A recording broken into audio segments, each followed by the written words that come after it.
bako surprendre le chef de l'État en plein congrès, mutumoka sali motion bakanga et kokanga chef de l'État to kofunda et commettre une accusation, ils ont réglementé par la Constitution et puis tout, mais tout le monde a vu qu'il y avait un problème qui ne marchait pas dans Mboka na biso. Ba travaux ya 100 jours et bandaki awa etikala ko sala matenga na ko bisabino ke na laki na kana nga dernièrement population marché. Balobi ke mutu moko azaki ba mboko a pouvoir piloter ba 100 jours rien. Mais tout qui peut bazala bango paisiblement ba fandi po mbongo bima plus de 30 millions de dollars ba moni nzele kenga te eloko sala na kana nga ezate na kasa ici. L'autre côté bo moni ba tumo boye lobi balaki ne l'autre côté du coup ba ko na sabino ba biloko or ba mituka ya daze ba voyage ba biloko nyonso et comme ba ko se konarge na population ke mbala moko ba pafuki mbongo komi eloko pamba. Alors les gens se sont demandé mais maintenant occasion peut s'amélior batouana oh ba ko ko finga bango donc on représenter ba moyen de défense on va justifier ba biloko na bango ba la que eloko salamité. Donc ce qui tozo luka état de droit Troubo ya pe arbitraire, troubo ya pe makambo bango ba ko dénoncer acharnement. Mais tout le monde qui m'a mukeba ya bakanga ki e. Na tikale ko mona bango te balo baké. 18 chaku moninga pigeon konsekate. Vision Plus TV, l'excellence et la rapidité. Samedi bongo lelo mokolo ya week-end, je pense que les samedi à Liboso, il y a Pasika, il y a année 2020, bah Congolais et Belé, inquiétude. Mesdames et messieurs, bonjour et bienvenue. Toko symbole à la question d'actualité et surtout la plus grande question d'actualité depuis hier soir alimentée dans les réseaux sociaux. Pourquoi et qui? Ce sont des questions éco mitou dans les réseaux sociaux. Lelo, comme d'habitude, il y a plus de 50 zongara bongo na ko symbole à la question d'actualité. To zongara toujours et pas naïd na ma question mikambo mingo tali mibeko ya mboka na biso Congo na mwana mboka honorable Francis Kalombo azali maître avocat constitutionnaliste to mekara mingi ko symbole à la question d'actualité na ye mwana mboka honorable Francis Kalombo. Bonjour. Bonjour.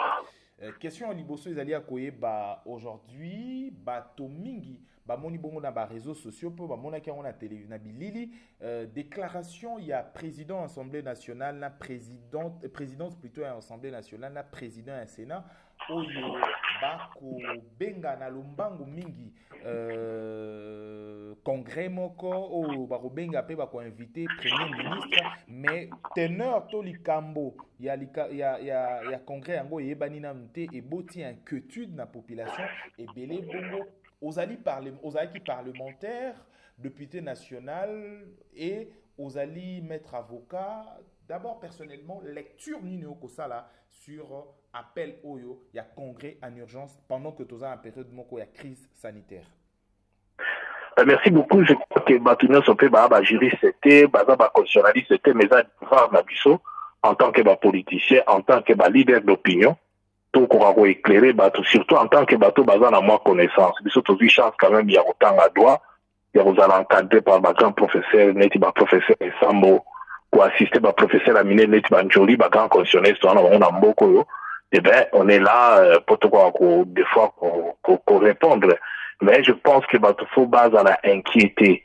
Il y a rien, c'est-à-dire que pour nous expliquer bango mikolo et outil koleka président de la République a décrété qui conformément à l'article 85 qui a constitution d'abisso état d'urgence. Tonini, mboke zalaki menacé comme dans le monde entier na maladie oyo ya konora virus batunyo soba na yebine batu bazo kufa. Alors pour nous lutter contre yango, président zalaki obligé à sa décision à azwaki. Maintenant, conformément à l'article 144, il faut que la mesure il y a des dispositions en application et Sengi congrès et se réunir pour valider la mesure il y a état d'urgence et cette convocation à congrès il a de plein droit pour se réunir va convoquer en côté le président de la République ou quoi parce que conformément à l'article 85 le président a consulté le président du Sénat premier ministre la président de l'Assemblée nationale a eu une décision donc maintenant pour la mise en application et Sengi congrès et se réunir voilà pourquoi Boyoki ke pour se réunir vu état sanitaire Yambo Cannabiso eh ben c'est tout à fait normal et logique puisque exécutif est dirigé dans le premier ministre que président et le Sénat tout comme il y a président qui est Assemblée nationale Babengi sa premier ministre qui est le patron de l'exécutif pour n'avoir moyen, disposition parce qu'il y a un bon pour désinfecter pareil du peuple, député, sénateur en sécurité pour se réunir en sécurité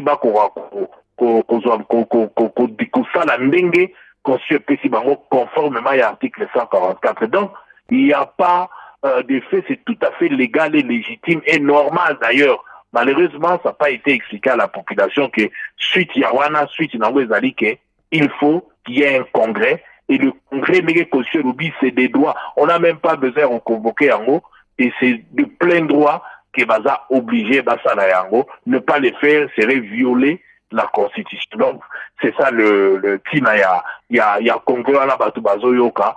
On a besoin de convoquer Yango, mais c'est de plein droit. Le coup, la présidence a déclaré il faut bango basala et bango pe ba akutu na pouvoir il y a soit commettre le fait nango par une loi soit qu'on prolonger en peu de 15 jours les sous mesure au président de la République.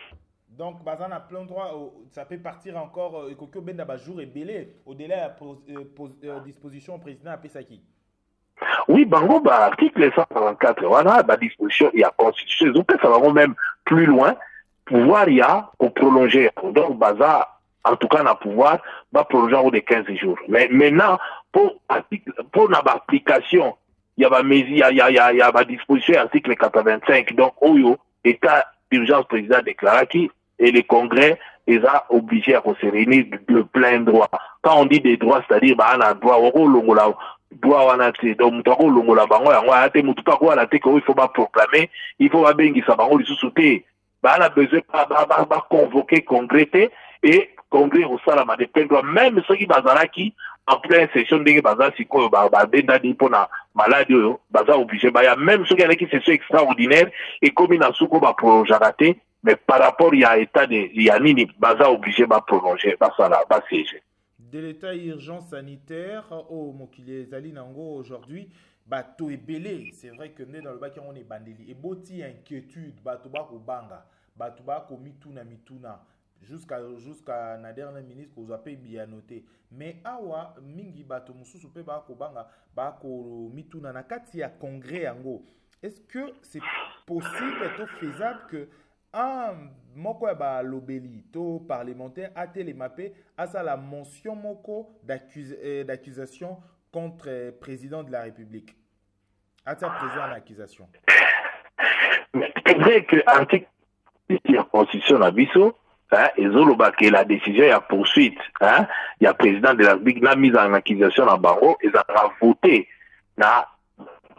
de 2 tiers à Sénat. Donc, il y a Congrès, Parlement réuni. Ça, c'est la présidence. Mais il faut le président de la République, tout chef de l'État en matière pénale, Ndengwanate Akembalgo, article 166. Parce que ce qu'on dit, la loi organique, il y a cour constitutionnelle, il y a des préalables. Donc, ce n'est pas par une motion soulevée par un sénateur ou un député en plein congrès qui peut faire en sorte que mettre le chef de l'État en accusation. Donc, il faut apaiser, ça ne peut pas se faire et tout est réglementé. Il n'y a pas imprévu, tout est réglementé dans la Constitution et puis dans la qu'on a la loi autour. Donc, loi organique sur la disposition de l'article 100. Article 100 est clair. C'est le procureur général. Près, il y a cour constitutionnelle qui assure l'exercice de gestion publique dans Makambritali, institution à dossier, sur le président de la République, chef de l'État. Donc, il faut banda d'abord soit par une plainte, soit par une dénonciation auprès du procureur général de la Cour, il y a cassation. Il y a une mesikoyo, ce qui est plus loin, la même loi organique, l'article 101, il a l'oublié qui estime devoir suivre, c'est par une requête, à la requête, pour assez la constitution, na Sénat, dans le Congrès, de manière à ce que l'article 166 est à la actionné. Donc 166 est après la disposition du ballon à Tanguy. C'est-à-dire, il faut d'abord que plainte est à la ou dénonciation, et après plainte ou dénonciation, auprès à nani, auprès à procureur, et procureur ne mutu a quoi apprécier, a estimé, conformément à l'article 101, n'a simandé a tindi requête na congrès, et congrès siko a quoi étudier peu du sous-soudan, ma barrière est à moi mingi, pour avoir un chef de l'État en accusation. Ce n'est pas un sénateur, tout comme un député, à cause de la motion à l'OPé, là, la moni président de la République, à Ibaki, et bon, tout mettre en accusation, et ça, la marabongote. Donc, ils ont pratiquement, na congrès, au bengi cité, moutou, il fait la congrès, où suite, il y a requête, il y a procureur moutou à Kokumé na bango et que bango pe bako voter ceux qui 2/3 il y a ba membres où ils ont composé nini conformément à règlement intérieur il y a congrès et voter ne ba chemis en accusation sinon pété bako tia bango en accusation. Alors et Batou et Belépé bien sûr te profiter dans l'occasion il faut tout solo lango aujourd'hui comme on parle d'une situation où il y a commettre président en accusation. Quand est-ce que Bakoki Kotia, président de la République, en accusation? Et là, Nini Oyokoki Kosala, que président de la République, Azala, accusé sur Femoko. Aujourd'hui, occasion pour que population nyonso au Barolanda Biso, baïba quand même, pour que agitation est si là pendant tout le temps. Hein, et comment le roi Moumessanoa, Barotia président en accusation, quand est-ce que le président de la République est mis en accusation? Oui, président de la République, bakoyi ko funda ye toujours. Soko ayibi, aza mutuneti mutunyoso. Soko ayibi, soko afingio, soko abetio, soko asadibuye, ozana droit okende ko funda ye. Mais okende ko funda ye pa nani lokola président en fonction, okende ko funda ye auprès à procureur général ya cour constitutionnelle. Ndekuna yo okende ko funda ye, ya ndenge moko soki ministre afundi yo ke kofunda ye bisika boye ezande bo soki député kofunda ye bisika boye ezande moko mwana quartier okofunda ye bisika boye donc catégorie à catégorie na batu ba réglementa yango donc président soka sali dikabu wana doit payer okende kofunda ye. Alors aujourd'hui c'est vrai que Batou bako baboti pe moi komituna motuna yango aujourd'hui est-ce que c'est possible aujourd'hui ceux qui peut-être Isaïe qui déjà mis accusation, Morozaï qui déjà en charge à président de la République et que le procureur de la République a notifié Teto et Ebanité et du coup et qui apparaître comme une surprise aussi. Est-ce que c'est possible une surprise en plein congrès et Bimigak? Non, tout est réglementé. On ne peut pas surprendre en plein congrès et Bima. Malamoko babanda ko kota di Kambouana parce que avant bakomana congrès. Avant de soulever le problème, dans le Congrès, il y a un préalable. Ce qui député Moko Alinga Funda président et Kazana élément au président de la République à Salimabe au Kazou, a obligé à Kendeko Funda Yango ou bien à dénoncer Yango parce que balobi accusation ou dénonciation auprès il y a procureur général près à cour constitutionnelle. Kunande, en ce qui concerne le président de la République, na premier ministre. Donc, au Funda Bango de Kuna, s'occuper basali en fonction. Il faut préciser le Goana. Parce que ceux qui basent en fonction, c'est comme ils l'ont. Mais quand on base en fonction, il faut que les Kuna. Ceux qui basent en fonction, c'est basé sur les tibisonios. Parce que fonctionner sur ma protéger c'est comme ça, beaucoup quand on a privilège à juridiction.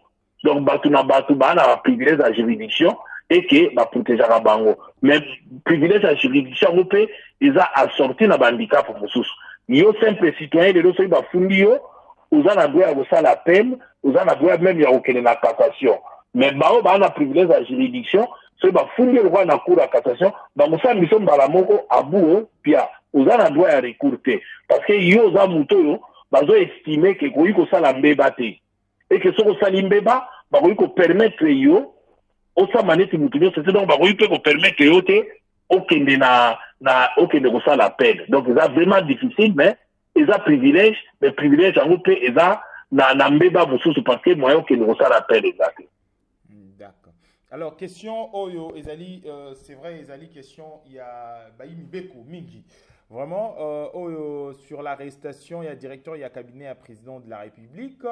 Ba Koloba, Makambo Koloba, mais aujourd'hui personnellement comment au comment la situation en arrestation à président de la et à directeur et à cabinet à président de la République ni bato na ye to UNC bato ya parti politique na ye ba ko benga bongo na acharnement sur président national na bango Vital Kamerhe. Votre point de vue? Bon, d'abord, on conclut le sujet qui a dit Bosso pour nous expliquer que va s'apaiser, donc il n'y a rien, il n'y a pas de mise en accusation à président de la République, il y a un congrès et Salama de droit parce que tous en cas d'état d'urgence, président proclama qu'il est tout à fait normal que de plein droit, congrès et se réunir pour commettre en application les mesures au besoin qui n'a compris. Donc, côté wana, il n'y a rien, et que, on surprend le chef de l'État, en plein congrès, Moutoumora Sali, Monsieur Bakanga, et qu'un chef de l'État, tout funda et commettre une accusation, ils ont réglementé par la Constitution, et puis, loi, il y a mon cannabis ici, et lobby n'a pas subi nos dispositions. Maintenant, pour la première mot, lobby, il y a arrestation, écoute, n'a pas commenté décision judiciaire, puisque au départ, déjà, n'a pas avocat. La procédure n'est pas à droite à la phase actuelle n'a pas commenté mais sur le plan politique n'engo lobby réaction il y a des militants et le retour c'est à la banque à base à la carte parce que ceux qui toujours le cas état des droits trop beau y a peu arbitraire trop beau y a peu makambo bango ba dénoncer acharnement mais tout le monde a dit mai mukeba ya bakanga qui est la tkane ko mona bango te balo baké 18 chaku moninga plusieurs conséquences balo ba acharnement mais ceux qui acharnement zali na likambu ba tout mais tout le monde a vu qu'il y avait un problème qui ne marchait pas dans Mboka na biso. Ba travaux ya 100 jours et bandaki awa etikala ko sala matenga na ko bisabino ke na alaki na kana nga dernièrement population marché. Balobi ke mutu moko azaki ba mboko a pour piloter ba 100 jours rien. Mais tout qui est bazala bango paisiblement ba fandi po mbongo bima plus de 30 millions de dollars ba moni nzele kenga te ilo ke sala na kana nga ezate na Kasai central. Donc biloko wana nyonso scandalisaki bato baso de muto bato bamoni awa embouteillage et si la kate. Les gens se sont posé beaucoup de questions et dans l'autre temps de l'autre côté bomoni bato mo boye lobi balaki de l'autre côté diku ba ko na sabino ba biloko or ba mituka ya danser ba voyage ba biloko nyonso et comme ba ko se konargue na population ke mbala moko ba pa fuki mbongo komi et le repamba. Alors les gens se sont demandé mais maintenant occasion peut s'amélior bato wana oh bato ba ko finga bango donc on représenter ba moyen de défense on va justifier ba biloko na bango ba la que elo que salamité. Donc je ne pense pas que cause à la acharnement maintenant détacher des exceptions les biloko moko yali que bango ba décider pour ba luka ba sala ndene rozala mais Mike Mukeba ya umela kiawa bango peut malgré décision à cour constitutionnelle et roi bango ba na pouvoir ba parti au pouvoir bango il est roi na ba non il y a un acharnement qui est hein oyo tomoni awa baduba batikali to bango te pomper ba misumu bazalaki ko nargue Mike Mukeba bamonaki ya za chaku et puis ya bali ko seka non les autres vont se jouir pour réjouir na détention ya mutu biso tout aux autres que peuple congolais amata Congo et Mikaliboso mais congolais pas se poser ba question ariga ye ba po ya mongo na ye bongo ya congolais et ke wapi donc na ko commenter penza biloko wana te tali bango eza point de vue na bango eza bango bango lo bandiki bazomona mais c'est maintenant bato bango bazofunda ke bazo s'acharner bako raconter mais acharnement envers qui s'acharne sur qui puisque bato ba obele l'acharnement baza na pouvoir hein nazoka moi donc en tout cas na moment na to benga on est ba na français autoflagellation bango moko ba na pouvoir mais qui s'acharne sur qui donc pouvoir raison s'acharner sur pouvoir yemoko parce que bango ba na pouvoir de l'eau, il y a un pouvoir, il y a une présidence, il y a un gouvernement, il y a partout. Alors, si il y a un acharnement, il y a un acharnement, il y a un invité Mamade. Donc, il y a une logique. Moi, je crois qu'il y a une logique. Donc, oui, même pas, tout le monde minute, il y a besoin de discuter les logos dans la salle. Et puisque, si tel est le cas, alors qui s'acharne sur qui? Puisque Bango a un pouvoir. Pouvoir est à Bango. Baza na présidence, vous avez bien que Baza Batu ya directeur à cabinet chef de l'État, Baza Batu ya ba ministre na gouvernement, Bango déjà Bango, décision à Rolande la Moutouana et Zouami par le ministre ya justice qui est membre du gouvernement, une décision au Bango Bazali na Kati, il faut pas oublier ça là. Baza ba membre ba na Kati gouvernement, puisque l'instance de prise de décision du gouvernement est en conseil des ministres, donc ils ont participé. Donc ba ministre Bango ba participer qui na conseil na ke biloko etambola. Alors au nom de quoi yo moko décider yo moko bekimbeli na yo moko so ekati yo osa manana ni olobelela nani le reste toza na biso téléspectateurs tozotala bango puisque au moins bango baa na pouvoir bango badécide basévir na kati na bango moko todi bravo état de droit tozoluka yango wana quoi mais je ne pense pas ya ka ya mai ki tolobaki biso to eza acharnement mais ka oyo tomoni place bango benga acharnement te. D'accord. Merci mon mboka Honorable Francis Kalombo pour la disponibilité na yo. À tout moment tant benga ka sera très disponible pour nous répondre à la question. Il y a population. Merci beaucoup.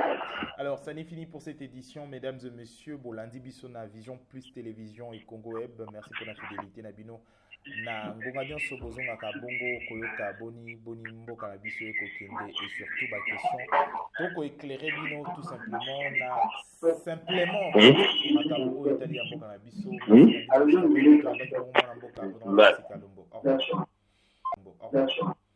mboka